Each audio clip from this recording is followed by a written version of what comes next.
Do you ever find yourself not being able to create? You have some sort of block? Well, this week on Motivation and Confidence, we're going to give you 3 tips on how you can tap into your creative potential. Stay tuned.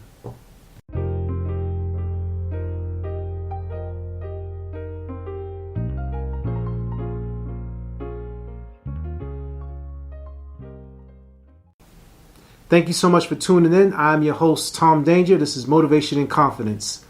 As always, please like, subscribe, and share. And if you'd like to reach out to us directly, feel free to hit us on the website, tomdanger.com. To the contact section, fill out the form. Let us know any comments or suggestions that you'd like to have. Or if you're looking for a creative life coach, I'm also here to help you as well. So, we live in a time where even if we don't want to be creative, we pretty much have to be creative. Social media has become the driving force behind our entertainment, behind driving our business. It is one of our main sources of social connectivity and networking. And sometimes we may find ourselves not knowing what to create. So what do?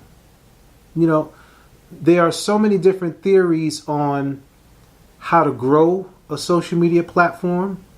An example, like if you're on Instagram, the minimum that you should be posting is 3 times a day, 5 times a week. And when you first think about it, it may sound as if it's a lot. And to some people, it can be a lot. There's the discussion of quality over quantity. But at the end of the day, it's all about attention. If you're not in front of people, they're going to forget about you. There's only the matter of seconds that you have to pop up on a person's timeline and say, hey, I'm here. And that's also why it's important for you to build your network offline. Get those telephone numbers, get those email addresses, and even, believe it or not, that old traditional snail mail where you get that mailing address can do wonders for you, because if the internet goes down, you still have alternative methods of reaching out to people and staying connected in a different form. Although the numbers always look good on social media, you may have hundreds, thousands, tens of thousands, hundreds of thousands of followers, but you want to always have a way to remain consistent. And I have a story to share with you. I remember when I first started on Instagram, the only thing that I would post is food that I ate, or a quote that I found, or maybe a workout routine. And not even me working out. It would just be like the statistics after you finish your workout from Strava, and it says like, oh, you ran 4 or 5 miles.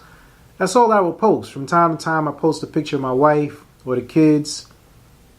But those posts never really spoke to what it was that I was trying to share, what talent that I wanted to display, or in what way that I could help other people. It was just sort of generic, right? So over time, you're going to need a way to figure out what message do you want to convey. And even if it's not a message, what part of your personality do you want people to learn? Like, how do you want people to remember you? When people go online and they search your name, whatever your username is, your alias that you go under, and they find you, when they go through their content, what is that content going to say about you?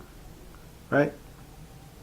So I noticed in going through some research and looking at some pages that a lot of people don't post consistently,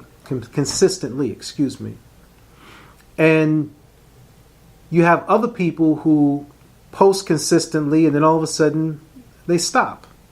And sometimes I hear things like, I just don't know what to create. Right? So being that I used to be that way, one tip or one strategy that I would recommend for people to do is The first thing is stop comparing yourself. The moment that you compare your content to someone else's content, like I said before, you're looking at the highlights. It's reached the point to where no one really cares about the highlights. It's cool to look at, but who are you? Like, what do you do? What are you going to share with us, right? The unfiltered lives is what really holds our attention. Doesn't matter if it's on TikTok, doesn't matter if it's on Instagram or YouTube, Facebook, right? We want to see the lives. We want to see the hiccups, the bumps, all of the things that go on behind the scenes when you drop the ball. How do you pick it back up? How do you create that artwork? How do you create that song? We want to be involved in the process. And when it's raw and that camera's rolling and there's no way to edit or bleep anything out, this is what we have. So remember, don't compare yourself to what other people are doing. Okay?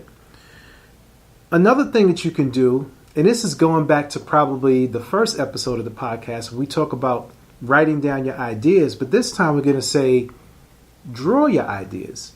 What world do you want to live in? Like, how do you see things? Right? Sketch a house, a car. Sketch what the office looks like, what your view would look like from out your window. Don't forget, as creators, we have the ability to take transformation to any object, right? When you start with a pen, right? You start with a pen and a blank sheet of paper, you have the ability to transform that blank sheet of paper into something else. So the medium in which you're an artist is really irrelevant. It doesn't matter if you play the piano, guitar, sing. There may be different platforms that you may be better at. But the thought process behind the creative process remains the same. You know that you want to make something.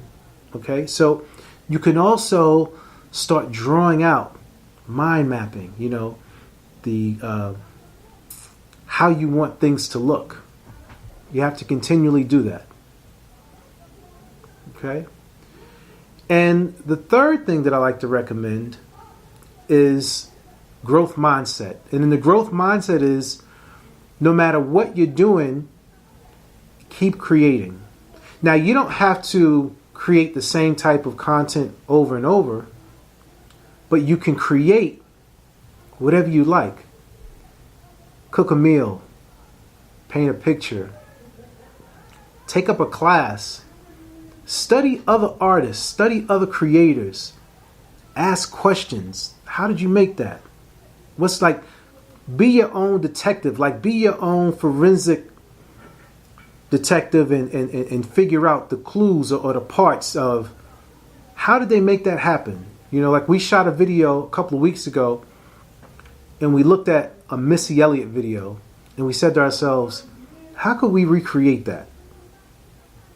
And it took us down a different creative path. So when you see certain things, look at it, and if you're inspired by it, make your own version of it, right? But you always want to stay creating.